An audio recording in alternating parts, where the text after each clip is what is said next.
পশ্চিমবঙ্গের গঙ্গাসাগরে তাণ্ডব চালাচ্ছে ঘূর্ণিঝড় রিমাল।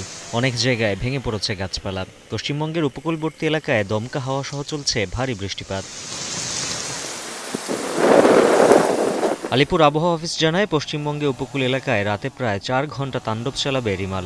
বাড়বে বাতাসের গতিবেগ। এরই মধ্যে বিভিন্ন রাজ্যে জারি করা হয়েছে লাল ও কমলা সতর্কতা। পাশাপাশি দক্ষিণবঙ্গের বাকি জেলাগুলোতেও হতে পারে ভারী বৃষ্টি।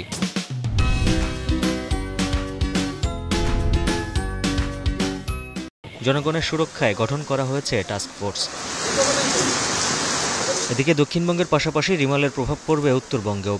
আবহাওয়া অফিস জানায়, সোম থেকে বুধবার পর্যন্ত মালদা, কোচবিহার, উত্তর ও দক্ষিণ দিনাজপুর, জলপাইগুড়িতে হতে পারে ভারী বৃষ্টি। নদিয়া এবং মুর্শিদাবাদে সোমবার ঝড়ো হাওয়ার গতি থাকবে ঘন্টায় ৫০ থেকে ৬০ কিলোমিটার, যা বাড়তে পারে ৭০ কিলোমিটার পর্যন্ত। এছাড়া কলকাতা, হাওড়া, হুগলি, ২ চব্বিশ পরগনা সহ দক্ষিণবঙ্গের বাকি জেলাগুলোতেও ঝড়ো হাওয়া বইবে বলে সতর্ক করেছে আবহাওয়া দফতর। ঘূর্ণিঝড়ের ক্ষয়ক্ষতি এড়াতে কলকাতা থেকে বন্ধ রয়েছে উড়োজাহাজ চলাচল। আগামী ২১ ঘন্টা পর্যন্ত স্থগিত করা হয়েছে প্রায় ৩৯৪টি অভ্যন্তরীণ ও আন্তর্জাতিক ফ্লাইট। এখন পশ্চিমবঙ্গ।